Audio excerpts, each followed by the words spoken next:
The Fisherman and His Wife. There was once a fisherman who lived with his wife in a pigsty, close by the seaside. The fisherman used to go out all day long a-fishing, and one day, as he sat on the shore with his rod, looking at the sparkling waves and watching his line, all on a sudden his float was dragged away deep into the water, and in drawing it up he pulled out a great fish. But the fish said, "Pray let me live, I am not a real fish, I am an enchanted prince. Put me in the water again and let me go." "Oh, ho," said the man, "you need not make so many words about the matter. I will have nothing to do with a fish that can talk. So swim away, sir, as soon as you please." Then he put him back into the water, and the fish darted straight down to the bottom, and left a long streak of blood behind him on the wave. When the fisherman went home to his wife in the pigsty, he told her how he had caught a great fish, and how it had told him it was an enchanted prince, and how, on hearing it speak, he had let it go again. "Did not you ask it for anything?" said the wife. "We live very wretchedly here in this nasty, dirty pigsty. To go back and tell the fish we want a snug little cottage." The fisherman did not much like the business. However, he went to the seashore, and when he came back there the water looked all yellow and green. And he stood at the water's edge and said, "O man of the sea, hearken to me. My wife Ilsebil will have her own will, and hath sent me to beg a boon of thee." Then the fish came swimming to him and said, "Well, what is her will? What does your wife want?" "Ah," said the fisherman, "she says that when I had caught you, I ought to have asked you for something before I let you go. She does not like living any longer in the pigsty, and wants a snug little cottage." "Go home, then," said the fish. "She is in the cottage already." So the man went home, and saw his wife standing at the door of a nice, trim little cottage. Come in," said she. "Is not this much better than the filthy pigsty we had?" And there was a parlor, and a bedchamber, and a kitchen, and behind the cottage there was a little garden, planted with all sorts of flowers and fruits, and there was a courtyard behind, full of ducks and chickens. "Ah," said the fisherman, "how happily we shall live now." "We will try to do so, at least," said his wife. Everything went right for a week or two, and then Dame Ilsebil said, "Husband, there is not near room enough for us in this cottage. The courtyard and the garden are a great deal too small. I should like to have a large stone castle to live in. Go to the fish again and tell him to give us a castle." "Wife," said the fisherman, "I don't like to go to him again, for perhaps he will be angry. We ought to be easy with this pretty cottage to live in."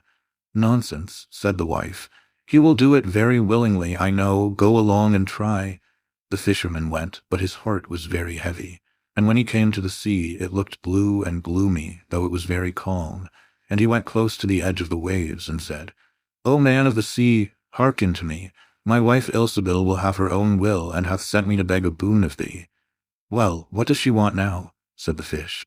"Ah," said the man dolefully, "my wife wants to live in a stone castle." "Go home," then said the fish. "She is standing at the gate of it already." So away went the fisherman, and found his wife standing before the gate of a great castle. "See," said she, "is not this grand?" With that they went into the castle together, and found a great many servants there, and the rooms all richly furnished, and full of golden chairs and tables. And behind the castle was a garden, and around it was a park half a mile long, full of sheep and goats and hares and deer, and in the courtyard were stables and cowhouses.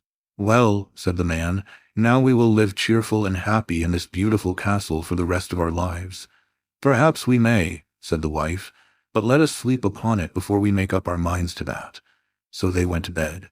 The next morning when Dame Ilsebil awoke it was broad daylight, and she jogged the fisherman with her elbow and said, "Get up, husband, and bestir yourself, for we must be king of all the land." "Wife, wife," said the man, "why should we wish to be the king? I will not be king." "Then I will," said she. "But wife," said the fisherman, "how can you be king? The fish cannot make you a king." "Husband," said she, "say no more about it, but go and try. I will be king." So the man went away quite sorrowful to think that his wife should want to be king. This time the sea looked a dark gray color, and was overspread with curling waves and the ridges of foam as he cried out, "O man of the sea, hearken to me, my wife Ilsebil will have her own will, and hath sent me to beg a boon of thee." "Well, what would she have now?" said the fish. "Alas," said the poor man, "my wife wants to be king." "Go home," said the fish. "She is king already." Then the fisherman went home, and as he came close to the palace, he saw a troop of soldiers and heard the sound of drums and trumpets. And when he went in, he saw his wife sitting on a throne of gold and diamonds, with a golden crown upon her head. And on each side of her stood 6 fair maidens, each a head taller than the other. "Well, wife," said the fisherman, "are you king?" "Yes," said she, "I am king." And when he had looked at her for a long time, he said, "Ah, wife, what a fine thing it is to be king. Now we shall never have anything more to wish for as long as we live." "I don't know how that may be," said she. "Never is a long time. I am king, it is true, but I begin to be tired of that, and I think I should like to be emperor." "Alas, wife, why should you wish to be emperor?" said the fisherman. "Husband," said she, "go to the fish. I say I will be emperor." "Ah, wife," replied the fisherman, "the fish cannot make an emperor, I am sure, and I should not like to ask him for such a thing." "I am king," said Ilsebil, "and you are my slave. So go at once." So the fisherman was forced to go, and he muttered as he went along, "This will come to no good, it is too much to ask. The fish will be tired at last, and then we shall be sorry for what we have done." He soon came to the seashore, and the water was quite black and muddy, and a mighty whirlwind blew over the waves and rolled them about. But he went as near as he could to the water's brink and said, "O man of the sea, hearken to me. My wife Ilsebil will have her own will, and hath sent me to beg a boon of thee." "What would she have now?" said the fish. "Ah," said the fisherman, "she wants to be emperor." "Go home," said the fish, "she is emperor already." So he went home again, and as he came near, he saw his wife Ilsebil sitting on a very lofty throne made of solid gold, with a great crown on her head full 2 yards high. And on each side of her stood her guards and attendants in a row, each one smaller than the other, from the tallest giant down to a little dwarf no bigger than my finger. And before her stood princes and dukes and earls, and the fisherman went up to her and said, "Wife, are you emperor?"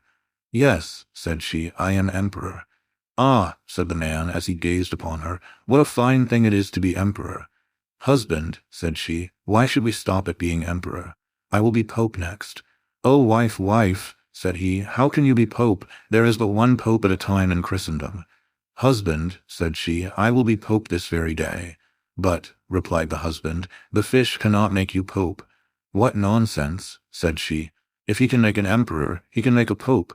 Go and try him." So the fisherman went. But when he came to the shore, the wind was raging, and the sea was tossed up and down in boiling waves, and the ships were in trouble, and rolled fearfully upon the tops of the billows. In the middle of the heavens there was a little piece of blue sky, but towards the south all was red, as if a dreadful storm was rising. At this sight the fisherman was dreadfully frightened, and he trembled so that his knees knocked together. But still he went down near to the shore and said, "O man of the sea, hearken to me. My wife Ilsebil will have her own will, and hath sent me to beg a boon of thee." "What does she want now?" said the fish. "Ah," said the fisherman, "my wife wants to be pope." "Go home," said the fish, "she is pope already." Then the fisherman went home, and found Ilsebil sitting on a throne that was 2 miles high, and she had 3 great crowns on her head, and around her stood all the pomp and power of the church. And on each side of her were 2 rows of burning lights, of all sizes, the greatest as large as the highest and biggest tower in the world, and the least no larger than a small rushlight. "Wife," said the fisherman as he looked at all this greatness, "are you pope?" "Yes," said she, "I am pope." "Well, wife," replied he, "it is a grand thing to be pope, and now you must be easy, for you can be nothing greater." "I will think about that," said the wife. Then they went to bed, but Dame Ilsebil could not sleep all night for thinking what she should be next. At last, as she was dropping asleep, morning broke and the sun rose. "Ha," thought she, as she woke up and looked at it through the window, "after all I cannot prevent the sun rising." At this thought she was very angry, and wakened her husband, and said, "Husband, go to the fish, and tell him I must be lord of the sun and moon." The fisherman was half asleep, but the thought frightened him so much that he started and fell out of bed. "Alas, wife," said he, "cannot you be easy with being pope?"